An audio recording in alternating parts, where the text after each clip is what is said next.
Hi, welcome to Awake TV. So today I want to talk about, or Sue and I want to talk about, what are you going to do? Like last time we talked about science and the universe, but what are we going to do if we miss the sign and we totally went to wrong path? And universe, what's going to happen if we are going on the wrong path? And is there any kind of like signs that you are in the wrong path? And then once you realize you're not the way you're supposed to be, how can we deal with it? So that is a topic of today's podcast. Enjoy. So Sue, have you ever had the experience of going off the wrong path, like ignoring signs? Mm-hmm. Yeah, we talked about that last week, and I've had numerous after the fact recollections of times where I wasn't paying attention to Mm-hmm. signs that things I was going in the wrong direction. And then what happens now is that I pay attention to signs, and that helps me to move forward with awareness. And I'm more observative in my current state of consciousness because learning, right? I mean, we all go through periods of time, I think, where we're not paying attention or we're not even aware that there are signs out there being given them. But then once we sort of recognize that we are being given signs by the divine, then it opens us up to an awareness. And so then we become, for myself, I've just become a lot more observational, and I do listen now. Um, Did you had a bad experience by ignoring it? Like, tell me one short example of what happened after you oh, ignored your sign. okay. Well, I was going to the grocery store, and well, see, that's not a sign. That's more my empathic ability. But I heard Okay, in my mind, same thing. yeah, it was a beautiful sunny day, and I heard take an umbrella, and I thought that was just my thoughts. And so, oh, it's a beautiful day. I don't need an umbrella. And by the time I came out of the grocery store, it was, I mean, the walls were, the ceiling, the tin roof was just this incredible noise. It was like I came out of the store in a whole different area, but I definitely needed that umbrella. And I thought to myself, I'm not going to ignore that in the future. If Uh-huh. yeah, just because it's a sunny day, I heard very clearly that I needed one. So, how about Yeah. you? Well, one thing I can tell you is like I wasn't going what my soul wanted to do. So, I was thinking, following my mind, and then at that time I thought I should join my nursing program in my school, and that was very prestigious program. So I happened to be accepted. Like they only accept 64 people, and then first 2 years you have to study like academic stuff, math and science and anatomy, that kind of thing. And then Mm-hmm. after you finish that, like last 2 years, you're gonna focus on nursing stuff only. And then I started to my first nursing program, and then I got most of the stuff with A's. But the main program where you have to go see the patient, and I was taking care of the lady with diabetes, and then I Mm-hmm. was fine with it. But a professor who was teaching us, I knew she didn't like me for some reason, and I couldn't really articulate that I was discriminated against by her. Uh, She was a black lady, and mm-hmm. I could feel it.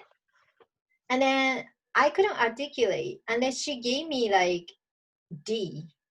And once Oh, you get wow. like D, you can't really take any other courses. You have to wait the whole year Oh, in order to finish like nursing one. And then wow. you can do nursing two, and then you can be RN. So I basically failed. So I told my mom, hey, I failed. And then I was taking entertainment stuff on the side, but I know my mom not gonna pay for it. But like she was like, there's no way I gonna let you go to like take the class with what stuff you don't need to take and waste Oh, my money. Finish your school, whatever the stuff you want to take. So I end up graduating with the other degree. But wow. you know what happened was I was going against my soul wish. So I forced myself to get into nursing program, and then universe failed me. I mean, that happened to be a professor, but without that, I would have became a nurse.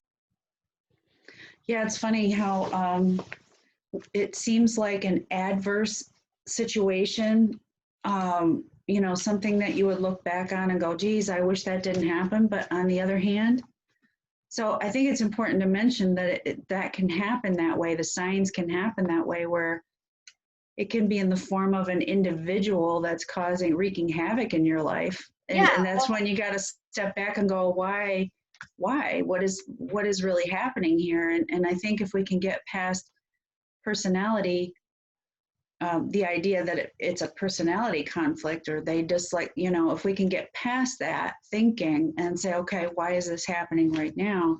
yeah, and she was so mean to me every single time, like whatever the stuff I do. And I was like, why is that? And I wasn't awakened at that time. So I was like, oh, I was discriminated against, you know, Yeah, whatever the reason. But think yeah, that about it happened to me now. too. Think about it now. She was playing this role, so she can put me back to the right direction. Exactly. And that same thing happened to me when I was studying for my master's degree in social work. Very, very, very similar, where so the interesting thing is my profession is, besides marketing, is I do healing work. I do quantum healing. And I had thought for years that I had to do it within this, I always wanted to help people, but I thought I had to do it within the system, the way the system told you had to do it. So it was either get a psychology degree or go into social work, or, whatever. And I just happened to have gone into social work, and there's some really great people out there, but for me, that wasn't the right course, because I don't limit myself how I work with people, in the way that, it's a long story, but I work more the spiritual angle, and I love the hypnosis for that reason, because it's very pinpointed to the person. You're not using a DSM-5 to diagnose somebody, which I didn't like. I don't like labeling people. Yeah. Yeah, and so I think, what we do in the hypnosis offers a lot more for the individual. Mm-hmm. It's a freedom, absolutely. And so in my course of study, I ran into several, I was a straight A student, but during my, what do you call it when you do internships? Yeah. I had run into several administrative individuals that just,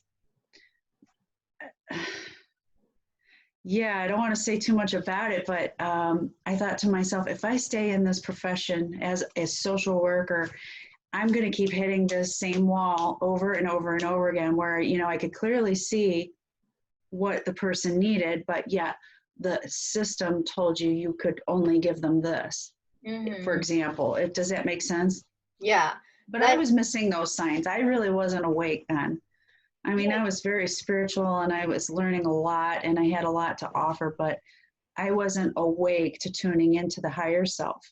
Mm-hmm. And so it gets painful, right? It gets painful. It's like the more you don't listen to those signs, the signs come harder and harder and harder, and then eventually it's a hard stop, right?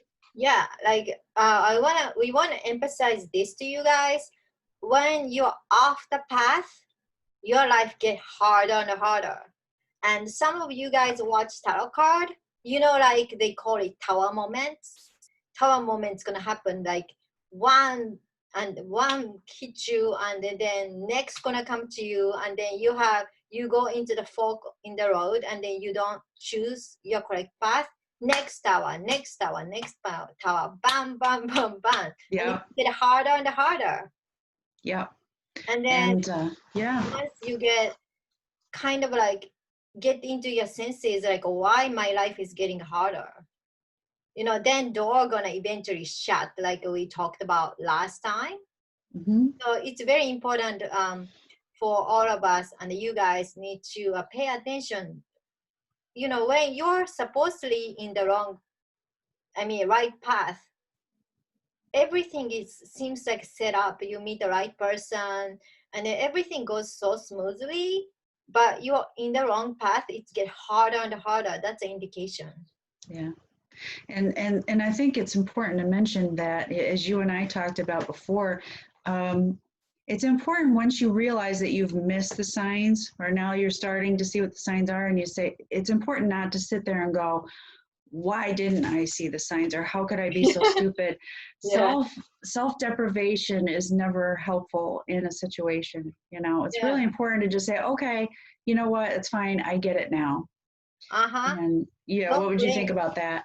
Yeah, don't blame on yourself. Like no matter how long you wasted your time, you know, the most Yeah, important thing is you decided to go to the right path now. So celebrate it and focus it and let go of your anger or frustration or, hurting yourself by telling how stupid you are or whatever, right? Just dump it exactly.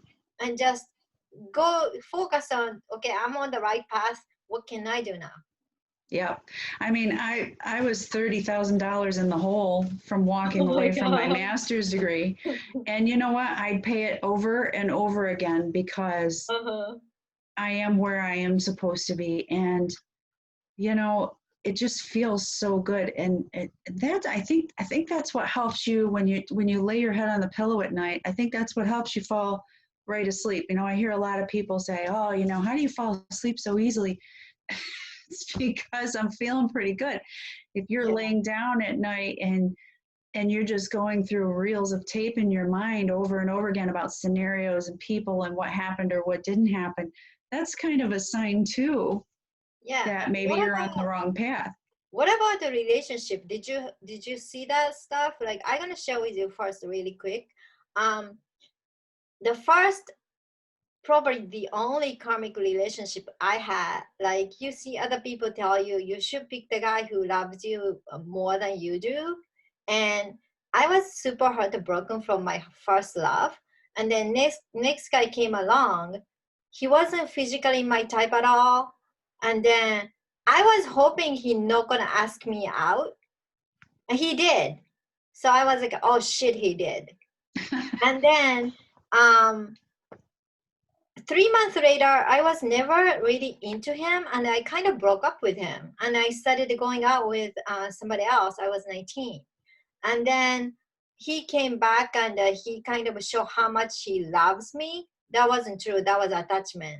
And then I was stupid enough to say, "Well, he loves me really a lot. Like other people said, I should pick a guy who loves me more than I do." So I was sucked into this relationship, and it happened to be very abusive relationship. And I had to be scared to being killed by him because he was Wow. like threatening me if I ever gonna leave him, he gonna kill me. He came from very wealthy background. He's not some ghetto guy, sorry. you know but I was really scared, so I had to plan my life to get out of this relationship, which I did. But I totally ignored the sign that I wasn't into it emotionally. I just followed what other people say. And he asked me out, and then I was like, oh shit, he asked me out. Everything was like, you know, clear indication, don't go there, don't go there, Yeah. you know? Well, I'll tell you, it's what we do in the effort to please others' expectations of us is incredible. And then, growing up, others' expectations of us become our own expectations. It's like it's a programming that we have as humans. That's how it works. It's Mm-hmm. nurture. Mm-hmm. And so some of us naturally have the ability to set our boundaries, from Yeah. very little age. But most of the rest of us, and I'll speak for myself, but for myself, I took in all of those messages that said, well, you can't go out and do hypnosis without a degree, and you can't go out and my mother used to say, oh, it's always easier to like a rich man. You can love a rich man as much as you could love a poor man. That's true. I That's never, true. that's what she said. I never believed that I mean, myself. what I'm saying is like rich or poor. If you love a guy, you love a guy. If you don't, you don't. It doesn't Yeah, matter. and so, but those programs, there's something that we have to pay attention to, because that will cause us, if we continue to, instead of going internally, like you're feeling internally was like, oh, I hope he doesn't talk to me. If you had gone with that, or when he did talk to you and go, oh, sorry, I'm on my way out, you would have avoided that situation. Your sign was internal. Yeah, like But if you let the programming take over and say, no, but there's nothing wrong with this guy, he's the perfect example of somebody who should be good for me, and that's because what we've been taught, right, yeah, growing up. that's what other people say. Like you should be with a guy, so you're not gonna get hurt if he loves you more. I was like most abusive relationship ever. Oh, that's so scary. I'm so glad you got out of that. I Listen, didn't I'll tell even you. I didn't even like had any kind of abusive relationship when I picked the guy. Yeah, it's happened to me too. It wasn't to that level, but yeah, when you don't listen to that internal feeling, it goes, something isn't just quite right. Yeah. So It's a practice thing, right? We have to practice what was paying your attention. example? Oh, with this guy, Yeah, he just kind of, picking the wrong one according to listening to all this common sense or whatever other people tell you or programming.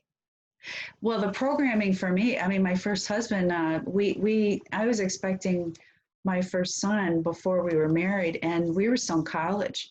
And I really felt that I wanted, as a personal choice, I really wanted to have this baby. But, I went into the marriage because my parents and his parents were really pushing that, for religious reasons. Oh, well, if you're going to have a child, you should be married. And I knew I didn't want to be married. I knew I was too young. I knew all of these things. And looking back, I really I could have done it. Matter of fact, it would have been easier, because getting divorced is a lot harder than it is to get married. So It is.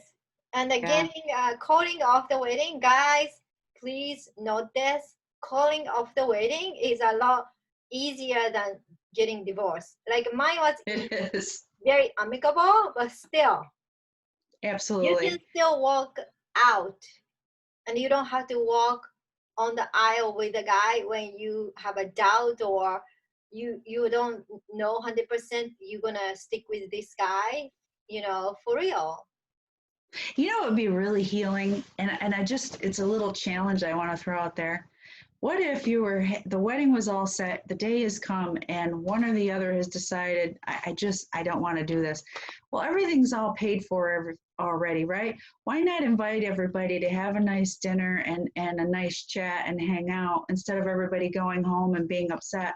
Yeah, I I mean, think I know that's it a good might be idea. too intense for the bride and groom to hang Mhm. out there, but on the other hand, who knows? Maybe we're more special than we think, and they could just have fun and have a laugh and go, Well, you paid for it, so "You it paid kind of for makes it." sense for like use it, even though Everybody's you come don't do the from ceremony.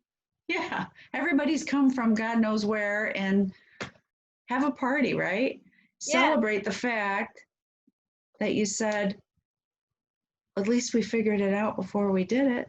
yeah, that's really that save you money, that save you time, and save you a lot of emotional pain too. Like, and then if you guys are parents and then you have a ladies or son, you can be very supportive if they have some kind of doubt or they don't feel right about this. They can walk away anytime, including the night before the wedding. Yeah, yeah. Don't pressure them. Yeah, and I think the more freedom we give our children, the more guidance we give them, and the more freedom we give them to make their own decisions, I think they rise to the bar. I Mhm. always set the bar high for my boys because I wanted them to know that they were capable of reaching it. And I'm not saying I'm a perfect parent on any level whatsoever, but coming to the point and understanding that if we at a young age set their bar high, then as they get older, they're going to set their own bar high. However, there's always the out, which is just because that's what you're setting for yourself doesn't mean if you don't go there that you're a failure. It just won't set a new bar. You can eventually get there. Like don't blame. But, Especially like it's very difficult. In the beginning, like all of us probably one time or a few times went the wrong path, didn't listen to our own voice or signs or intuition. That's how we learn. Without failure, we're never gonna learn anything. Yeah, and just having grown up with my own programming, it took me some time to get to a point where I feel this way, where it's like, what do you want to do? Okay, I'm going to support you in that, but I'm not going to tell you what to do. So luckily that happened earlier in their evolution than it did in mine. It took me to, into my adulthood, into my 30s to get to that point. But, where I was just doing things on my own say so. But it's a really big gift you give to your children when you say, okay, what is it you're interested in, instead of pigeonholing them into something that you think is right for them. Nobody, we didn't like having that done for us. So for sure. Yeah. So any last tip you can give to our listener about missing signs and the stuff getting horrible? Yeah, the only thing I can say is when you start paying attention and you realize you've missed some things, if you do look back into the past, don't do it to punish yourself. Just look at it as, okay, what did I learn from it? And then that helps you move on. And that helps you be more observatory in the future so that you won't miss the signs anymore. Yeah. My advice is don't be prideful. And we all have an ego, like, okay, I invested this much time on this, and then it's too stupid to get off the boat, even though I know this is totally wrong. Okay, I understand that, but when you die, you will, or before you die, and then you're going to regret about you didn't make a right decision according to your soul. So it's never too late. Even if you're 60 or 70, you can always redo your decision. Yep. Never Absolutely. As long as you're alive. Yeah, that's right.